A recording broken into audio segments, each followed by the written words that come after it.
41회 자격시험 오후 짝수형 출제 경향을 살펴보면 필기와 실기 총 80문항 중 사례형, 순서 나열형, 그림 문제까지 19개로 답인도 출제되었으나 난이도는 낮은 편이었고 기존에 자주 나오지 않던 문제가 2개 정도 출제되어 전체 난이도는 무난한 편이었습니다.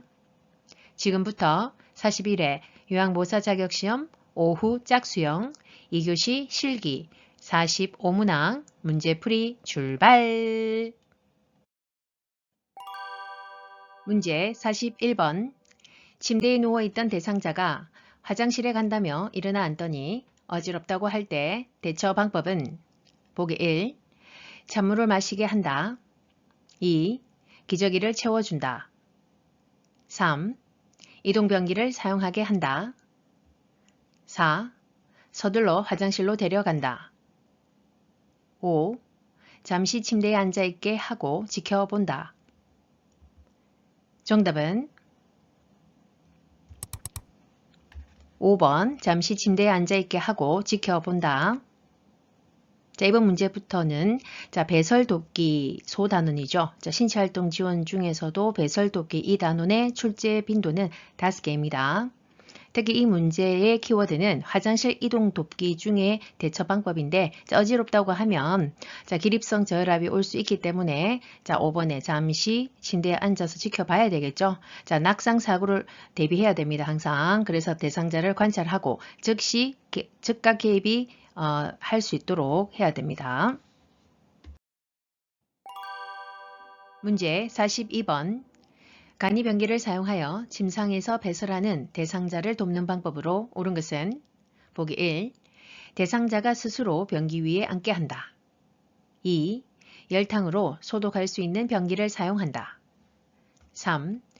변기 놓을 자리에 젖은 수건을 깔아 놓는다. 4. 침대를 팽팽하게 하여 배에 힘을 주기 쉽게 한다.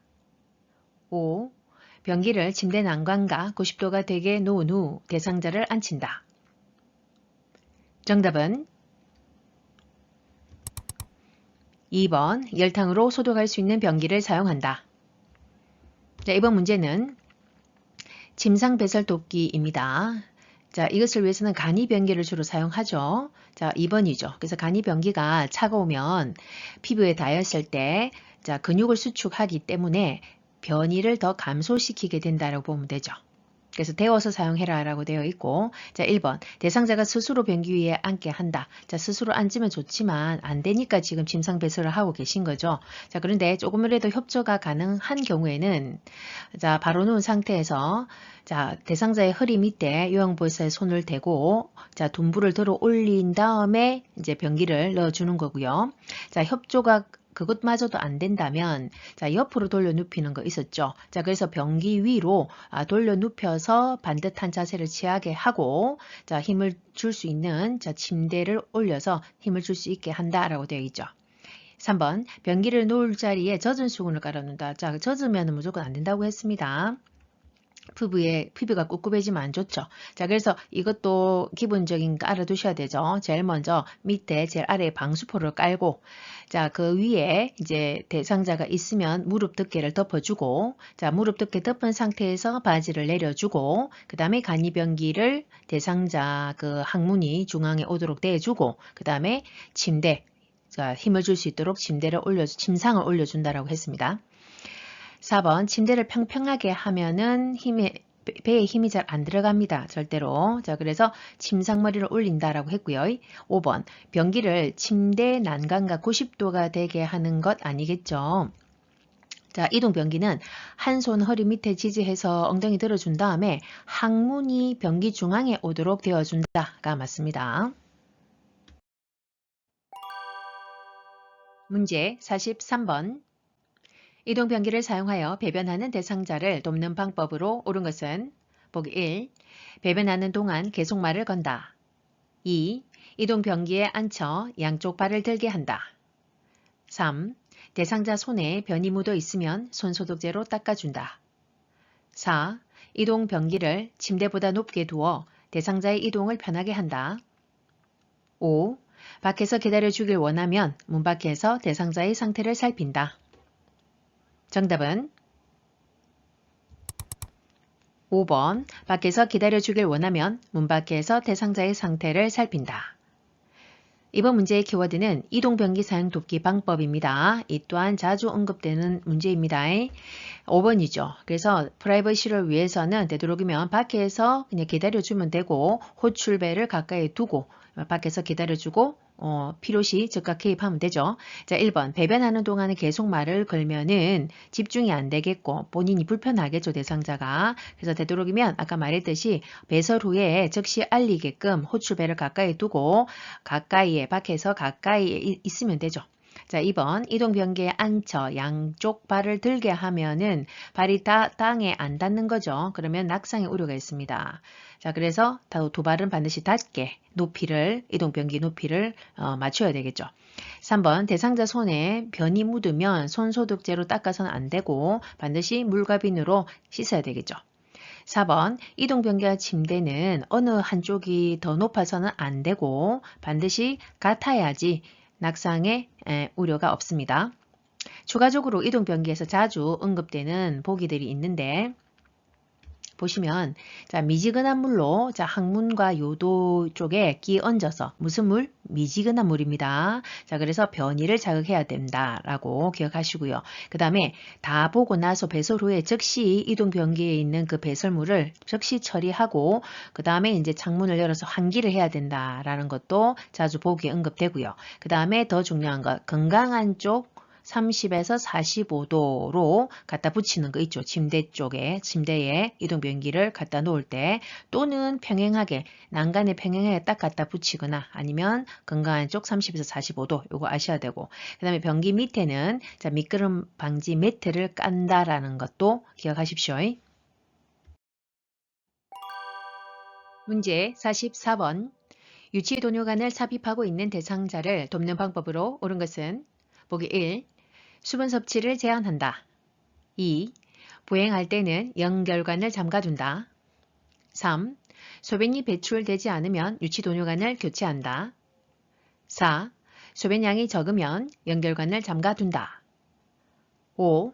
아랫배가 아프다고 하면 연결관이 꺾여 있는지 확인한다. 정답은 5번 아랫배가 아프다고 하면 연결관이 꺾여 있는지 확인한다. 이번 문제는 유치도뇨관 관리 방법입니다. 중요하죠. 특히 이제 요로감염을 조심해야 되겠죠. 도뇨관을 삽입해 있으신 대상자들은 반드시 요로감염에 주의해야 된다. 자, 5번은 아랫배가 아프다고 하는 경우에는 그러니까 연결관이 꺾여서 또 어디 눌려가지고 소변이 방광에 꽉 찼는데도 불구하고 나오지 않을 때 그 방광에 찬 소변에 의해서 방광에 그 통증을 야기시킬 수 있습니다. 자, 그래서 꺾여 있는지 확인해라 이 말이고요. 또 혹여나 또 클램프가 잠겨 있을 수도 있으니까 조심해야 되고 자, 1번 수분 섭취를 또 제한합니까? 제일 중요한 것은 요로감염, 방광염을 주의해라고 했죠. 그래서 반드시 제한해서는 안 되고 오히려 충분히 섭취를 해야 된다는 것 꼭 아셔야 되고요. 2번 보행할 때는 연결관을 잠가둔다. 자, 보행할 때 연결관 다 잠가둘 필요가 없죠. 자, 보행 가능합니다. 열어두고도 단 이제 옮기거나 이동할 때 그 방광보다 소변 주머니가 방광보다 위로 올라가지 않도록 주의해야 되고 또 옮길 때만 잠깐 잠궜다가 또 그냥 보행할 때는 열어두기도 하고 열어두면 됩니다. 3번 소변이 배출되지 않으면 도뇨관을 교체합니까? 자, 배출되지 않으면 아까 5번처럼 어디 꺾여서 막혀서 또는 우리가 클램프를 깜빡하고 잠궈둬가지고 자, 안 넣을 수 있는 거거든요. 자, 그렇다고 우리가 요양보호사가 임의로 교체하는 거 아니겠죠. 교체를 하더라도 이거는 보고해서 의료인이 교체하면 됩니다. 자, 그래서 자, 유치도뇨관이 막혔는지 꼬였는지 확인해라 이 말이고 직접 교체하는 것은 아니다 입니다. 4번 소변량이 적으면 연결관을 잠가둡니까? 오히려 적은데 잠가두면 안 되겠죠. 큰일이죠. 그러면 소변량이 적다는 것은 왜 적은지 우리가 체크한 다음에 바로 보고가 들어가야 됩니다. 그래서 소변량이 적다든지 색깔의 변화가 있다든지 이런 것을 2~3시간마다 자주 체크해서 이상 있을 때는 즉시 보고해야 되는 게 맞습니다. 자, 추가적으로 자주 나오는 또 이 보기를 한 번 더 보겠습니다.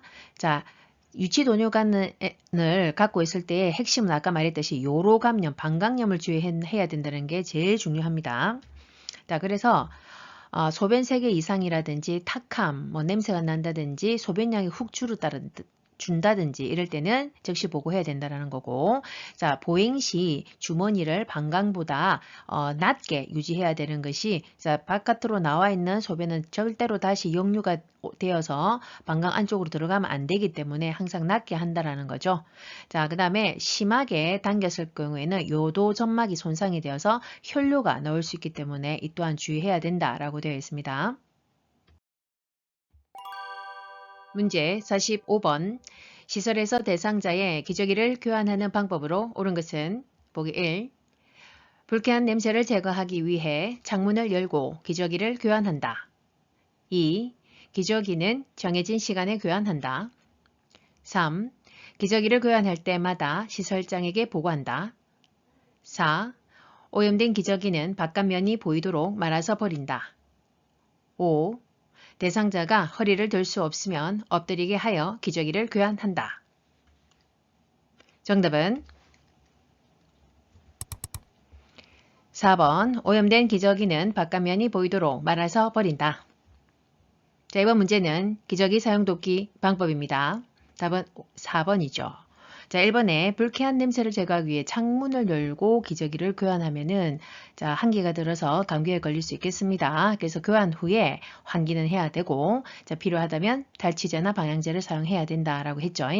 2번 기저귀는 정해진 시간에 교환합니까? 아니죠. 즉시 교체하는 것이 원칙입니다. 그래서 자주 확인해야 되겠죠. 배뇨 시간이 어느 정도 이제 언제쯤 배뇨를 한다라는 게 어느 정도 이제 정해지면 그때 맞춰서 자주 확인해야 됩니다. 3번 교환할 때마다 시설장에게 보고할 필요 없겠죠.